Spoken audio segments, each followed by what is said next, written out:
इस देश की और नारी शक्तिकरण का एक उदाहरण भी बन करके खड़ी है। कई एक राज्यों में आप चाहे महामहिम राज्यपाल के पद की बात हो, आईएएस आईपीएस की बात हो, और चाहे उस राज्य के चीफ सेक्रेटरी की बात हो, कई एक विभागों को सचिव और उसके प्रधान की बात हो, तो हमारी बेटियां हमारी बहनें चला रही।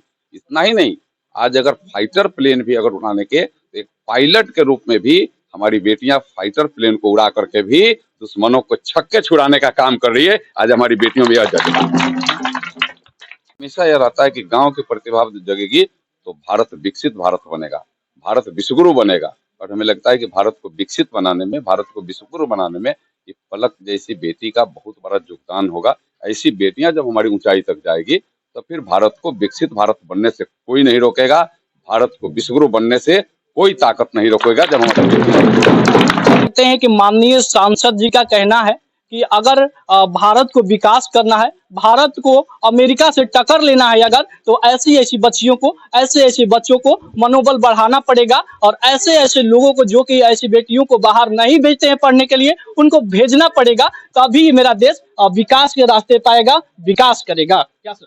सही बात है, आप सही कह रहे हैं। आज आप देखा होगा, चाहे आज अभी स्टडी के माने क्षेत्र में हो, चाहे खेल के क्षेत्र में भी हो, अभी खेलो इंडिया के तहत हमारी बच्चियां एशियाड खेलने जाती है, गांव की प्रतिभा रहती है। आप जब उनका हिस्ट्री जब देखते हैं तो गांव के किसी गांव की बच्ची रहती है, गोल्ड मेडल लेकर के आती है, तो फिर पूरे देश का नाम रोशन करती है। मैं तो पलक से उम्मीद रखता हूँ और अपना आशीर्वाद स्नेह करता हूँ कि तुम आज सिर्फ गांव का नाम रोशन नहीं, राज्य का नाम रोशन किया है और कल देश के नाम रोशन करने के योग बनो। यह हम सबकी शुभकामनाएं, कल देश का नाम रोशन। अच्छा सर, देख ले कि ये पलक कुमारी जो कि बिहार में अपना नाम रोशन की है, साथ ही साथ गाँव के साथ साथ देख ले कि राज्य का नाम रोशन की है। इनको आगे अगर पढ़ाई करना है तो इनको क्या क्या आर्थिक तौर पे मदद दिया जाएगा, या अन्य जो भी फील्ड हैं जिनको यहाँ पे इनको कमी पड़ेगा, क्या क्या मदद दिया जा सकता है आप? मैं व्यक्तिगत तौर से पलक के लिए, जैसे इसके पिताजी हैं, माँ हैं, मैं भी एक उसी इसके गार्जियन के तौर पर मैं अपने को भी प्रस्तुत रखूंगा।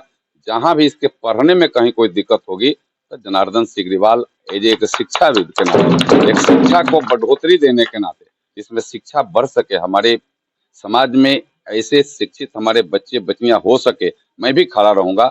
यह मैं आज के अवसर पर इतना ही कहूंगा। अच्छा सर, एक और बात, क्योंकि ये होता है कि प्राइवेट सेक्टर को देख ले, बहुत से बच्चे, बहुत से गार्जियन होते हैं जो कि सरकारी स्कूल से नाम कटवा के और प्राइवेट में मतलब एडमिशन कराते हैं। तो क्या सर हम मतलब कि आपसे पूछना चाहेंगे, क्या प्राइवेट सेक्टर में अच्छा पढ़ाई होता है, या फिर सरकारी स्कूल का जो भी शिक्षक है उनमें कमी आती है, या सरकारी शिक्षक में या शिक्षा में किस में कमी आती है? ताकि जी हाँ, शांति सेवा सदन टारी बाजार डॉक्टर महेश चंद्र राज, जो कि स्वर्गीय श्री गौरी शंकर सिंह के पोते एवं डॉक्टर दिनेश कुमार सिंह के पुत्र हैं, दिल्ली के बड़े से बड़े हॉस्पिटलों में कार्य कर चुके हैं। हम कुछ वर्षों से टारी बाजार में सेवाएं प्रदान कर रहे हैं। यहाँ पे स्त्री रोग विशेषज्ञ डॉक्टर वंदना चंद्र राज हैं और यहाँ बच्चों की हर तरह की बीमारी, लकवा, नस रोग और जोड़ों का दर्द, मिर्गी, झटका, कान, नाक, चेस्ट, लिवर एंड पेट की प्रॉब्लम्स, स्किन एंड सफेद दाग, सभी तरह के एक्सीडेंटल प्रॉब्लम्स, हाँ, शिशु रोग जैसे रोगों का इलाज किया जाता है। यहाँ पे लूटपाट से दूर एवं गरीबों पे विशेष ध्यान दिया जाता है। जी हाँ, डॉक्टर महेश चंद्र राज, टारी बाजार, पीपड़ा मोड़। और सबसे खास बात की परामर्श का कोई चार्ज नहीं लगता। दिए गए नंबर पे आप संपर्क कर सलाह ले सकते हैं। आर्थिक मतलब की स्थिति ठीक नहीं है, वो भी मतलब कि मजबूर हो जाते हैं एक प्राइवेट स्कूल में पढ़ाने के लिए। देखिए, प्राइवेट और सरकारी से बहुत मतलब नहीं रहता है, उस बच्चे और बच्ची के प्रतिभा में अंतर होता है। बहुत सारी बच्चियां आज भी प्राइवेट में पढ़ रही होंगी, लेकिन वह टॉप नहीं की, टॉप पलक ही की है। हमें लगता है कि बच्चों को अपने प्रतिभा को जागृत करने की आवश्यकता है। बच्चे कहीं भी किसी भी तरीका से जो उसको जब समय जो है पढ़ने का, पढ़ने के समय को जाया न करे, उसको बर्बाद न करे। उस समय जब सही लगाएंगे तो फिर पलक जैसे वो भी टॉप करेंगे। उनको अभी लगता है कि जो एक उम्र है, पढ़ने का एक उम्र होता है, फिर यह उम्र लौट करके नहीं आता है। और इस समय हमारे बच्चे जब तत्परता से, अपने एकाग्र भाव से जब पठन पाठन में लगेंगे तो निश्चित रूप से उनके भी प्रतिभा निखरेंगे, और जब प्रतिभा निखरेंगे तो उनको भी ऐसे स्थान प्राप्त होंगे। मैं यही कहूंगा कि इसमें सरकारी और गैर सरकारी का कोई मतलब नहीं है, उस बच्चे के प्रतिभा पर निर्भर करता है। मैंने तो पूछ रहा था बेटी से कि तुम पटना होता, कहीं नहीं, ये तो इस गाँव की प्रतिभा है, इस गाँव की हीरा है जो आज चमक रही है। इस गाँव के इस हीरे को आज राज्य और देश कसौटी पर कस करके देख रहा है कि हाँ, गाँव की हीरे है। तो इसके में तो हमारे बहुत सारे बेटियां हैं, बहुत सारे बच्चे हैं, उनके प्रतिभा को जागृत कर करके, और गांव में भी बहुत पढ़ने भी नहीं गए, गांव के विद्यालय में पढ़ी है, यहाँ तो वैसे जगहों पर पढ़ कर करके भी हम अच्छा कर सकते हैं। यह हमें उस भाव को, माने अपने अंदर का जो भाव है उसको जागृत करने की आवश्यकता है। हम जागृत करेंगे तो हमें सफलता मिलेगी ही मिलेगी। यह भाव हम लेकर करने की आवश्यकता है। तो देख सकते हैं कि ये कोई प्राइवेट संस्था हो या सरकारी संस्था हो, कहना है सर का कि अगर आपके अंदर मनोबल है कि हम जिंदगी में कुछ कर सकते हैं तो उसको ठान लीजिए और करके दिखाइए। इसी देख लीजिए धानाडीह गांव में पलक कुमारी जो कि गांव की बेटी है और ये करके दिखाई है। सर देख ले कि अभी इलेक्शन चल रहा है, उसमें आप समय निकाल के आए हुए हैं क्योंकि सभी लोग प्रचार प्रसार में लगे हुए हैं। देखिए, प्रचार प्रसार तो एक अलग चीज है, लेकिन सबसे बड़ी बात है कि हमारे इस गांव के प्रतिभा को एक स्थान मिला है, तो हमारे लिए उससे गर्व की कोई बात नहीं हो सकती है। और हमारा समय यहाँ जो अभी का गया है, मैं समझता हूँ कि प्रचार और इसी से ज्यादा महत्व का समय मेरे लिए है, क्योंकि हमारे इस पीढ़ी के, इसके नीचे के पीढ़ी के बच्चों को और प्रतिभावान बनाने में इस बच्ची का जो एक प्रेरक के रूप में जो काम करेगी, प्रेरणा स्रोत बनेगी, तो फिर हम सब लोग जैसे आएंगे तो उनको और प्रेरणा मिलेगी कि नहीं, हम भी अच्छा करें, हम भी अपने अंदर के प्रतिभा को जागृत करें। इसलिए मुझे उससे ज्यादा महत्व का मुझे लगा कि नहीं, पल्लव को जाकर के उसके माता पिता को सम्मान करना, उसके गांव को सम्मान करना, उस गांव के वातावरण को और मजबूत और आगे बढ़ाने के लिए प्रोत्साहित करना, यह मेरा भाव था।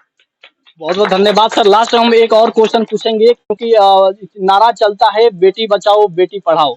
सर इस पे दो शब्द टिप्पणियां कर दीजिए, उसके बाद सर। बेटी पढ़ाओ बेटी बचाओ नारा नहीं है, ये प्रधानमंत्री का संकल्प है, जिसको उन्होंने स्थापित किया है।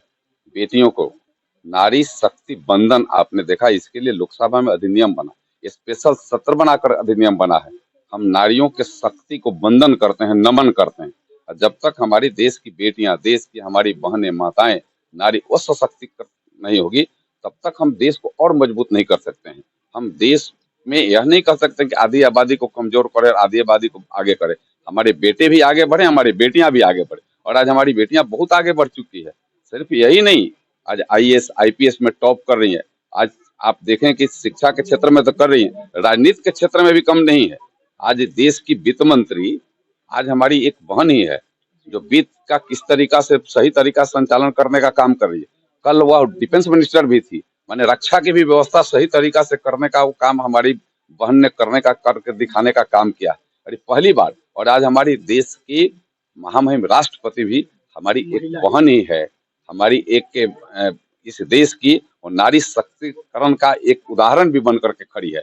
कई एक राज्यों में, आप चाहे महामहिम राज्यपाल के पद की बात हो, IAS IPS की बात हो, और चाहे उस राज्य के चीफ सेक्रेटरी की बात हो, कई एक विभागों को सचिव और उसके प्रधान की बात हो, तो हमारी बेटियां, हमारी बहनें चला रही।